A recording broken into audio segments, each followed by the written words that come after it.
everybody, Jamieleigh here from BirdTricks, and today I am going to be answering my subscribers' biggest problems with their birds at home. So if you missed it, I made a post in my YouTube community tab asking for your submissions by a certain time, equipped with photos and videos so that it really completes what your problem is and I can see it firsthand. That makes a big difference for me when I'm trying to critique or analyze bird behavior. Seeing it in context really helps me out with that. So thank you to everybody who submitted, and I'm really excited to help you guys out. So let's get to the video.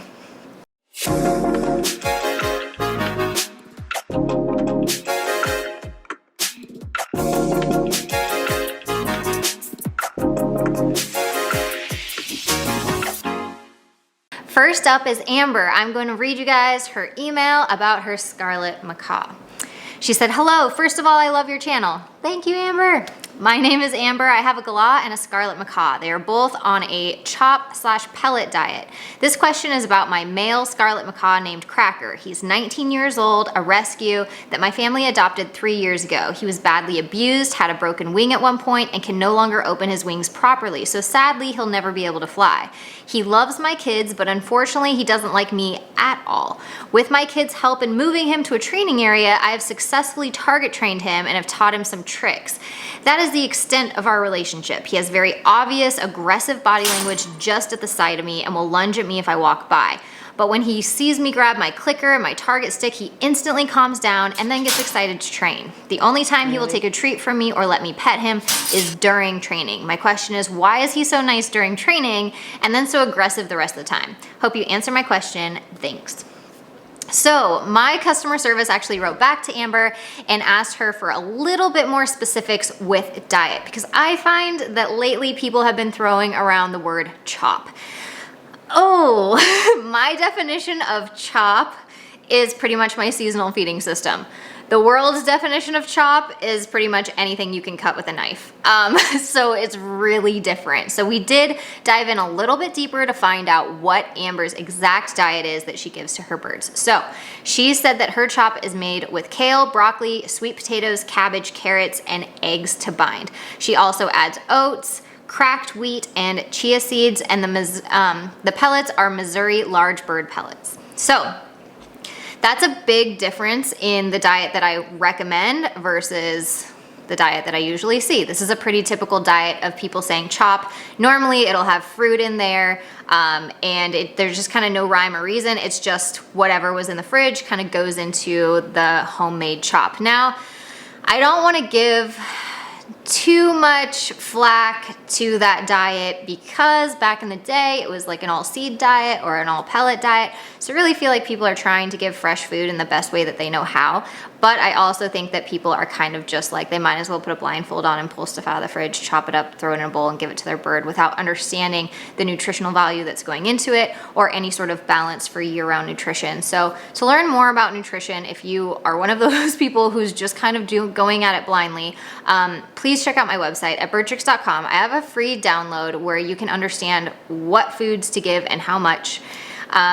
And also I have my seasonal feeding system, which is what I feed my own birds every single morning as their breakfast. And then I have my own cold pressed pellets that is what my birds get in the evening.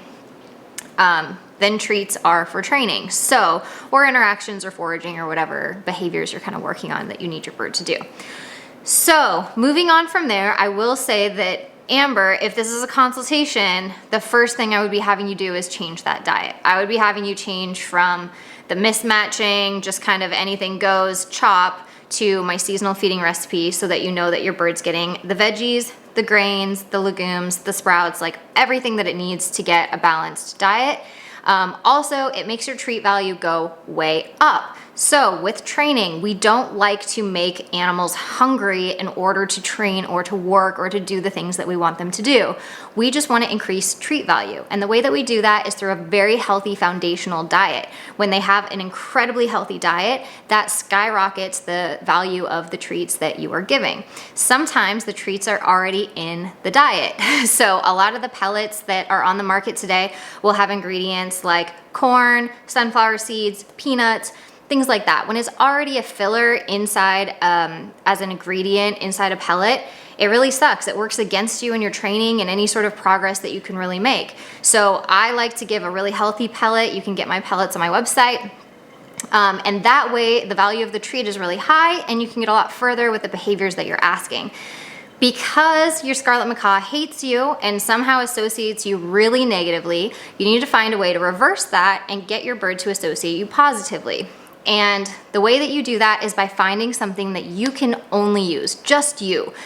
Since the bird likes your kids and it sounds like anybody else in the household, they don't get to give this. So for example, if it's a walnut and you just know that your scarlet macaw loves walnuts, it's a #1 favorite treat, you've done a treat test, you've dialed it into this, then you should be the only person that ever gives walnuts until that 60-40 relationship is more on balance. Because right now it sounds like it's about a 95-5. So that's what I would highly, highly recommend, is that you give treats that nobody else does. Also associating yourself positively throughout the day outside of formal training. So it sounds like with formal training, you've done a great job making a relationship that that bird enjoys. The bird enjoys looking forward to the training and that interaction with you. But outside of that, you haven't really built a relationship outside of training. So in order to do that, it's just kind of association. It's when you walk by, but you're not so close that you're getting that incredibly obvious lunging behavior when that bird is just calm. Maybe it's after a bath, maybe it's a certain time of day, maybe it's in the food coma-esque demeanor when a bird has just had a meal. Figuring out what that is, where the bird is most likely to not care about your presence and not overreact. So you're just kind of looking for a non-reaction really. And as you get that, you can simply click and drop a treat in a dish. And what this is gonna do is the bird is not gonna understand right away why it got that treat, because you're gonna kind of snap it out of its zen when it hears the clicker and suddenly has a treat, and then you go on about your business. It's gonna wonder, what the heck did I do to deserve that? But after a while, it's going to anticipate it happening. And what happens throughout that is that you become the cue for calm instead of the cue for get super duper pissed off, because that is the body language that I'm seeing. You're so close that it antagonizes the bird and you're getting all those FU feathers and all that body language that's telling you to back off. The other thing I saw that could be a huge improvement is the toys that you use inside your scarlet macaw's cage. A lot of the toys that I saw in there are not destructible. They're plastic. So if they are destructible, you're dealing with a whole other issue. But you want toys in the cage that are natural, that the bird can actually destroy, like tear into tiny itty bitty little pieces, make toothpicks out of. And the reason being is that that's what these birds were designed to do in the wild. They're designed to break into things, pull things apart. You know, it should be like wood, palm leaves, coconuts, oyster shells, anything natural. Mahogany pods are a huge one that my birds love. We use all different types of woods that are safe. So if you want to check out some of my toy boxes, I highly recommend getting toys that can be destroyed. That's how you know that a toy is doing its job, is when you see it totally dismantled in pieces at the bottom of the cage. If your bird has had that plastic toy for 5 years and it's his favorite, it's not. It needs, the birds need to be able to destroy their toys. They shouldn't be around to just decorate the cage and be for looks. They should be something that they can actually get their beak on. It keeps their beak nice and trim to be breaking wood all the time, and larger macaws especially really need to be able to do that sort of thing. So that's one improvement that I saw that could be incredibly helpful, because then your bird is getting out a natural instinct. All in all, I do want to say, Amber, that you've done a fantastic job. Just the success that you've had in training your scarlet macaw as far as you have is fantastic. And looking at the photo of the before photo when you first adopted this scarlet to now, that is a huge transformation. So well done, well done. I think we can go even further with a better diet, a better environment set up in the cage, and then constant positive association. The next subscriber is Claire, so I'm going to go ahead and read the email submission that I got from you, Claire. So here is my question. Nova displays high anxiety when shut inside her cage. She paces, jumps around, sticks her head in the bottom corner of her cage, and scratches with her foot or aggressively attacks her toys. Sometimes she falls because she is jumping around carelessly. What can I do to make her cage time a happy time? If I leave my place, she settles down, but if I'm home, she won't be calm. It's just not realistic to have her out all the time. I believe in quality versus quantity. She goes into her cage for her meals because the door isn't shut. I hope you pick mine. So the behavior that I saw Nova displaying in the cage is actually a behavior that I see when my Congo African Gray, CRESSI, is in a travel carrier. She does that scratching thing where she's just trying to get out. We also have it in one of our videos from Australia, a masterclass. There's this baby gray also doing the same like scratching thing, and it's very gray-esque. So it totally reminded me of CRESSI and how she does that, and she's just like anxious to come out or whatever it is. I know that you think it's high anxiety because you're also seeing all those other behaviors surrounding it, the pacing, jumping around, falling, just the anxiousness of being inside the cage. So we always want to associate cage time as a good time, a place that the bird wants to be, especially for certain things, which you've done a great job of just associating it with. She goes in there, the door's open, and she can just go in there for her meals. One of the things that I see with birds that are just really anxious to hang out with their owners because maybe they don't see them enough to their liking, because you have a job all day and then you just come home for a few hours, and so they really, really want to spend that time out with you, is that you need to give an animal a task. So a lot of studies show that if you offer animals just a bowl of food versus being able to work or forage for their food, 98% of the time, the animal chooses to work for their food. It's just kind of what they were designed to do in the wild. That's how they instinctively survive.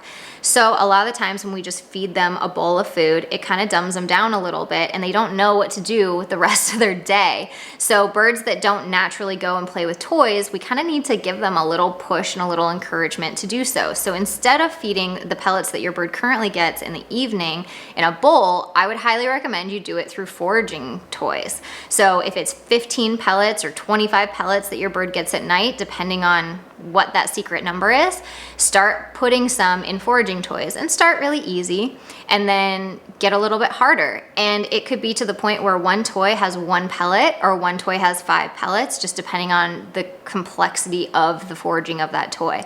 But when your bird has something better to do than trying to get out of the cage into you, it's motivated to get its dinner, but it also has a task. When your bird has a task inside its own cage, such as foraging for its evening meal, it's going to be more focused on that than it is worrying about what you're doing and worrying about needing to get to you. So the big thing with this is just keeping a lot of variety in it so that the bird doesn't necessarily get bored with the foraging task either.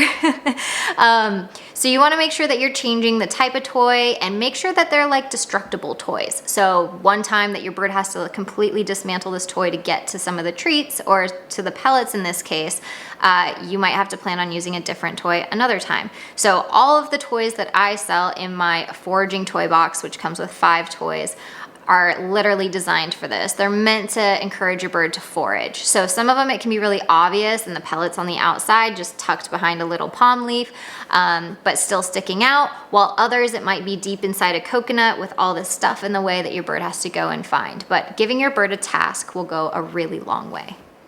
Mochi the Cockatiel, what a great name. Oh my gosh, I love that name, Mochi. Okay.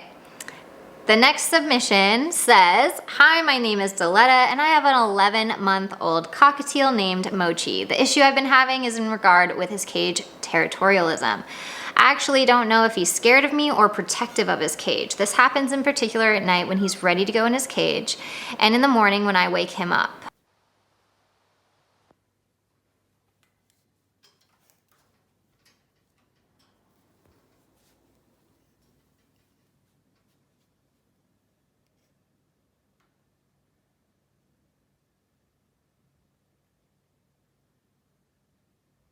Afterwards, he calms down completely.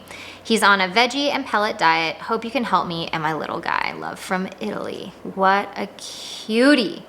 Okay, So again, I don't have specifics on what a veggie or pellet diet looks like. It could be a crappy pellet, I don't know, and the veggie could be missing all the other things from seasonal feeding system. So again, diet is where a lot of people fail.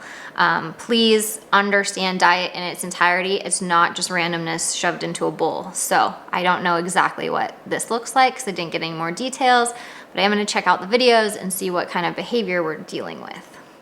So normally when I see a bird being really possessive or territorial of a cage, it's more aggressive inside the cage than it is outside of the cage. So for example, when somebody goes to give food and water to a bird and the bird just full-blown attacks, that's kind of what I see more or interpret more as being cage territorial, where it doesn't want that person anywhere near its space. I didn't see that so much with this cockatiel mochi. I saw just a discomfort with the human presence. So especially outside of the cage with the beak open, you could tell that that distance that the human was at is not a distance that that cockatiel approves of. So what I'm seeing is more of a fearful bird that's not confident or comfortable around humans at all, or human contact.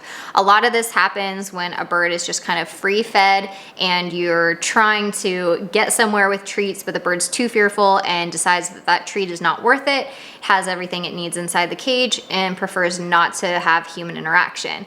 So this is kind of the part where, again, I feel like diet is the lack is kind of what we're lacking here. We don't have that solid foundation to build our training upon. So more than likely, this cockatiel is probably free fed where it has food all the time. And I'm gonna try to go back in this video and see if I can see anything like that. But in part of this video, I see a really deep dish, and then I also see a shallower one. I'm guessing the shallow one is probably water, and the deep one is food. And more often than not, what people do with small birds is they free feed all the time, and so the bird always has food, and therefore you have no tools or incentive to give the bird to hang out with you. The fear is too high. And it's not worth overcoming to this bird. I also think that cage covers can cause a lot of issues because literally you've made this dark space that you're like, here's your own little area, and then you undo it every single day, and it's very disruptive to the bird. So oftentimes some birds just do better with sleeper cage, like a sleeper cage in another room. And they get really conditioned to having dinner and immediately going to sleep and having their 12 hours of uninterrupted sleep versus being in a room covered while you watch movies knowing that they're not getting that adequate 12 hours. So I think there's kind of a few things at play here, but the biggest thing is most likely that training hasn't necessarily been attempted. Hands-off training would be best with a fearful bird like this, just so that it learns that human interaction doesn't equal over-the-top hand interaction, and it's nothing to fear. It's something that is not going to be scary to work through.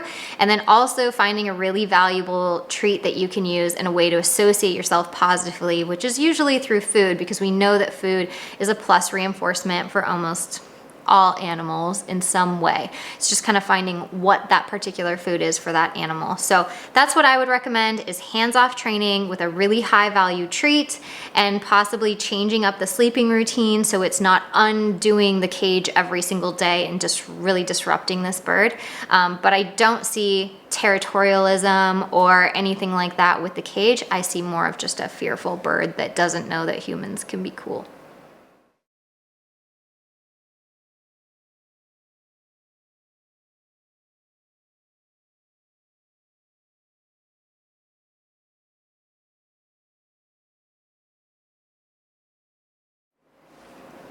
Next one is from Aisha or Isha? Aisha? I don't know. I'm sorry if I'm butchering your name. Okay, I'm Aisha. I have a female albino budgie.